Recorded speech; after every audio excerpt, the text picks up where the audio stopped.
வணக்கம். ஆகாஷவாணி.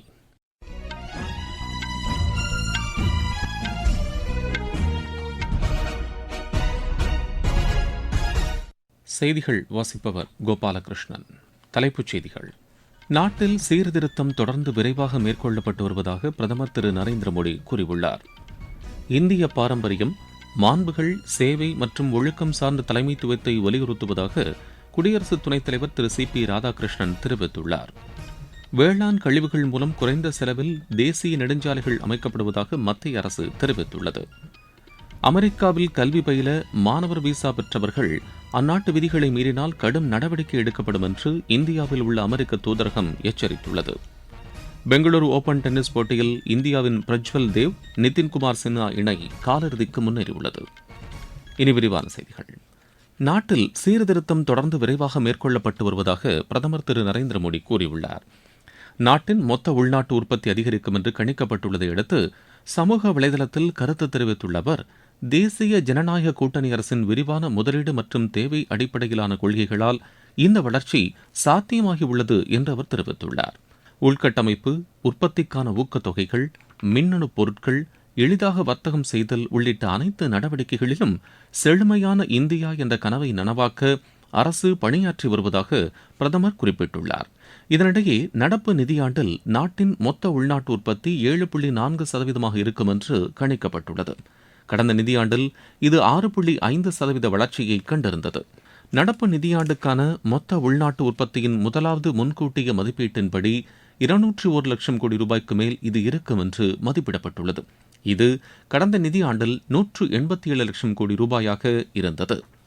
இந்திய பாரம்பரியம், மாண்புகள், சேவை மற்றும் ஒழுக்கம் சார்ந்த தலைமைத்துவத்தை வலியுறுத்துவதாக குடியரசு துணைத் தலைவர் திரு சி.பி. ராதாகிருஷ்ணன் கூறியுள்ளார். புதுதில்லியில் நடைபெற்ற நிகழ்ச்சியில் சுவாமி பிரபுபாதாவின் வாழ்க்கை வரலாறு குறித்த புத்தகத்தை வெளியிட்டு பேசிய அவர், அவருடைய போதனைகள் தற்போதைய விரைவான உலக நடவடிக்கைக்கு மிகவும் அவசியம் என்று தெரிவித்தார்.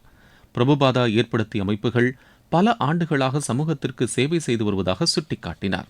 அவருடைய பணிகள் உலகம் முழுவதும் உள்ள கோடிக்கணக்கான மக்களை சென்றடைந்துள்ளதாக குடியரசு துணைத் தலைவர் தெரிவித்தார். வேளாண் கழிவுகள் மூலம் குறைந்த செலவில் தேசிய நெடுஞ்சாலைகள் அமைக்கப்படுவதாக மத்திய அறிவியல் தொழில்நுட்பத்துறை இணையமைச்சர் திரு ஜிதேந்திர சிங் தெரிவித்துள்ளார். புதுதில்லியில் நடைபெற்ற கருத்தரங்கு ஒன்றில் உரையாற்றிய அவர், எஃகு கசடுகள், பிளாஸ்டிக் கழிவுகள், உயிரி எரிபொருள் போன்ற பொருட்களை பயன்படுத்தி அமைக்கப்படும் நெடுஞ்சாலைகள் தரம் மிக்கதாக உள்ளது என்று நிரூபிக்கப்பட்டுள்ளதாகவும் கூறினார். இந்த சாலைகள் சுற்றுச்சூழல் மாசுபாட்டை பெருமளவில் குறைக்க உதவும் என்றும் டாக்டர் ஜிதேந்திர சிங் குறிப்பிட்டார். தேசிய ஜவுளித்துறை அமைச்சர்கள் மாநாடு அஸ்ஸாம் மாநிலம் குவஹாட்டியில் இன்று தொடங்குகிறது. மத்திய ஜவுளித்துறை அமைச்சர் திரு கிரிராஜ் சிங், அஸ்ஸாம் முதலமைச்சர் டாக்டர் ஹிமந்தா பிஸ்வா சர்மா, மத்திய ஜவுளித்துறை இணையமைச்சர் திரு பபித்ரா மார்கரெட்டா உள்ளிட்டோர் இதில் கலந்து கொள்கின்றனர். 2 நாட்கள் நடைபெறவுள்ள இம்மாநாட்டில் அனைத்து மாநிலங்கள் மற்றும் யூனியன் பிரதேசங்களைச் சேர்ந்த ஜவுளித்துறை அமைச்சர்கள் மற்றும் உயரதிகாரிகள் பங்கேற்க உள்ளனர். ஜவுளித்துறையில் முதலீடு, நிலைத்தன்மை, ஏற்றுமதிகள், உள்கட்டமைப்பு மற்றும் தொழில்நுட்ப மேம்பாடு ஆகியவற்றிற்கான வாய்ப்பை ஏற்படுத்துவது இந்த மாநாட்டின் நோக்கமாகும். 2030ஆம் ஆண்டுக்குள் இந்தியாவை உலகளாவிய ஜவுளி உற்பத்தி மையமாக திகழச் செய்ய வேண்டும் என்ற மத்திய அரசின் தொலைநோக்கு பார்வைக்கு ஏற்ப இம்மாநாட்டுக்கு ஏற்பாடு செய்யப்பட்டுள்ளது. நாட்டின் ஜவுளித்துறையின் வலிமை, புதுமை கண்டுபிடிப்புகள் மற்றும் வளமையான பாரம்பரியத்தை எடுத்துக்காட்டும் கண்காட்சி மற்றும் அரங்குகள் இதில் இடம்பெறுகின்றன. நீங்கள் கேட்டுக்கொண்டிருப்பது ஆகாஷவாணியின் செய்தி அறிக்கை. ஊரக வளர்ச்சிக்கான புதிய அத்தியாயம். வளர்ச்சியடைந்த இந்தியாவிற்கான ஊரக வேலைவாய்ப்பு உறுதி மற்றும் வாழ்வாதார சட்டம். இந்த சட்டம் வருடத்திற்கு 125 நாட்கள் வேலையை உறுதி செய்கிறது. இதில் வாரந்தோறும் ஊதியம் வழங்கப்படுவது கட்டாயமாக்கப்பட்டுள்ளது. பணி முடிந்த 15 நாட்களுக்குள் ஊதியம் வழங்குவதை உறுதி செய்வதற்கான அம்சங்களும் இதில் இடம்பெற்றுள்ளன. ஊதியம் காலதாமதமாக வழங்கப்பட்டால் அதற்கான இழப்பீட்டுத் தொகைக்கும் இதில் வகை செய்யப்பட்டுள்ளது. வளர்ச்சியடைந்த இந்தியாவிற்கான பயணத்தில் மோடி அரசு தொடரும் சீர்திருத்த நடவடிக்கைகள். இந்தியாவின் பழமையான கூட்டாண்மை நாடுகளில் ஒன்றாக பிரான்ஸ் திகழ்கிறது என்று வெளியுறவுத்துறை அமைச்சர் திரு ஜெய்சங்கர் தெரிவித்துள்ளார். பாரிஸில் பிரான்ஸ் வெளியுறவு அமைச்சர் திரு ஜீன் நோயல் பாரட்டை அவர் சந்தித்து பேசினார். அப்போது இரு நாடுகளுக்கிடையே நட்புறவை வளர்ப்பதில் தொடர்ச்சியான உரையாடல் முக்கியமானது என்று திரு ஜெய்சங்கர் கூறினார். விவசாயிகளுக்கு தரமான பூச்சிக்கொல்லி மருந்துகள் கிடைப்பதை உறுதி செய்யும் வகையில் உருவாக்கப்பட்டுள்ள பூச்சிக்கொல்லி மேலாண்மை வரைவு மசோதா குறித்த கருத்துக்களை பொதுமக்கள் தெரிவிக்கலாம் என்று மத்திய வேளாண் அமைச்சகம் கூறியுள்ளது. இம்மசோதா வர்த்தகம் செய்வதை எளிதாக்குவதற்கு வகை செய்கிறது. தற்போதைய தேவையின் அடிப்படையில் விவசாயிகளுக்கு சிறந்த சேவைகளை அளிக்கவும் வெளிப்படைத் தன்மையை உறுதி செய்வதற்கும் உதவுகிறது. வேளாண் நடைமுறை சார்ந்த திட்டங்களை முறைப்படுத்தவும் தொழில்நுட்பம் சார்ந்த நடைமுறைகளை பயன்பாட்டுக்கு கொண்டுவரவும் இந்த மசோதாவில் வகை செய்யப்பட்டுள்ளது.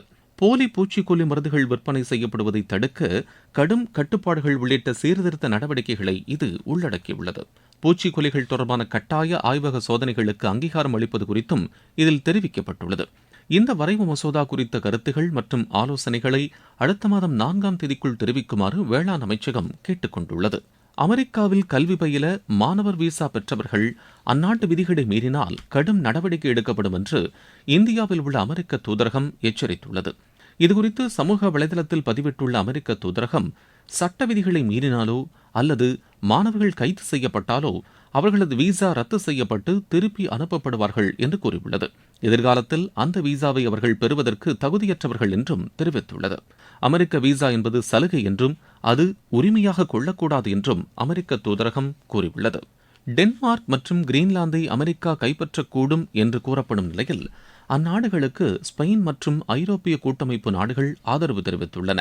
இதுகுறித்து சமூக வலைதளத்தில் பதிவிட்டுள்ள ஸ்பெயின் பிரதமர் திரு பெட்ரோ சான்சஸ், டென்மார்க் மற்றும் கிரீன்லாந்து மக்களுக்கு ஆதரவாக ஸ்பெயினுடன் இணைந்து Germany, France, Italy, Poland, England ஆகிய நாடுகளும் ஆதரவு தெரிவித்துள்ளதாக குறிப்பிட்டுள்ளார்.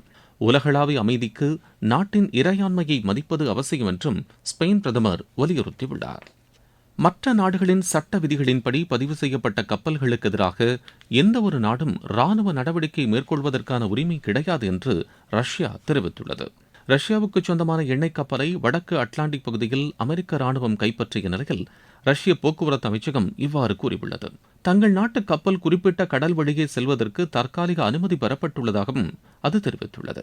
இதற்கிடையே கரீபியன் கடல் பகுதியில் வெனிசுலாவுக்கு சொந்தமான கப்பலையும் அமெரிக்க படையினர் சிறைப்பிடித்துள்ளதாகவும் தகவல்கள் தெரிவிக்கின்றன. வெனிசுலா தொடர்பான பிரச்சினைகளுக்கு இந்தியா பேச்சுகள் மற்றும் தூதரக ரீதியில் தீர்வு காண முயற்சிப்பதாக இந்தியாவுக்கான கியூபா தூதர் திரு ஜுவான் கார்லோஸ் மார்சன் தெரிவித்துள்ளார். இதுகுறித்து புதுதில்லியில் செய்தியாளர்களிடம் பேசிய அவர், ராணுவ நடவடிக்கையின்றி அமைதியான தீர்வு மூலம் இந்த பிரச்சினைக்கு தீர்வு காண அனைவரும் விரும்புவதாக அவர் கூறினார். சர்வதேச அளவில் நிலவும் முக்கிய அரசியல் முடிவுகளில் இந்தியா பெரும் பங்கு வகிப்பதாக கியூபா தூதர் தெரிவித்தார். பெங்களூரு ஓபன் டென்னிஸ் போட்டியில் இந்தியாவின் பிரஜ்வல் தேவ், நிதின்குமார் சின்ஹா இணை காலிறுதிக்கு முன்னேறியுள்ளது. ஆடவர் இரட்டையர் பிரிவு காலிறுதிக்கு முந்தைய சுற்றில் இந்த இணை 6-2, 7-5 என்ற செட் கணக்கில் பெல்ஜியமின் மைக்கேல் கீட்ஸ், ஜப்பானின் சைரா வட்னாபே இணையை வென்றது. மற்றொரு காலிறுதிக்கு முந்தைய சுற்றில் இந்தியாவின் கலியந்தா புனாக்கா, தாய்லாந்தின் பிரியூச்சா இசாரோ இணையும், இந்தியாவின் ஸ்ரீராம் பாலாஜி, ஆஸ்திரியாவின் நெய்ர் இணையும் வெற்றி பெற்று காலிறுதிக்கு முன்னேறியுள்ளனர். சென்னை ஓபன் செஸ் போட்டியில் இந்தியாவின் ரோஹித் கிருஷ்ணா தொடர்ந்து முதலிடத்தில் நீடிக்கிறார். 8வது சுற்று முடிவில் அவர் 7 புள்ளிகள் பெற்றுள்ளார். மற்றொரு இந்திய வீரர் ஸ்ரீஹரி 6.5 புள்ளிகளுடன் 3வது இடத்தில் உள்ளார். தேசிய சீனியர் வாலிபால் போட்டியின் ஆடவர் பிரிவில் தமிழக அணி 25-21, 25-21, 25-17 என்ற செட் கணக்கில் சர்வீசஸ் அணியை வென்றது. மீண்டும் தலைப்புச் செய்திகள். நாட்டில் சீர்திருத்தம் தொடர்ந்து விரைவாக மேற்கொள்ளப்பட்டு வருவதாக பிரதமர் திரு நரேந்திர மோடி கூறியுள்ளார். இந்திய பாரம்பரியம், மாண்புகள், சேவை மற்றும் ஒழுக்கம் சார்ந்த தலைமைத்துவத்தை வலியுறுத்துவதாக குடியரசு துணைத் தலைவர் திரு சி.பி. ராதாகிருஷ்ணன் தெரிவித்துள்ளார். வேளாண் கழிவுகள் மூலம் குறைந்த செலவில் தேசிய நெடுஞ்சாலைகள் அமைக்கப்படுவதாக மத்திய அரசு தெரிவித்துள்ளது.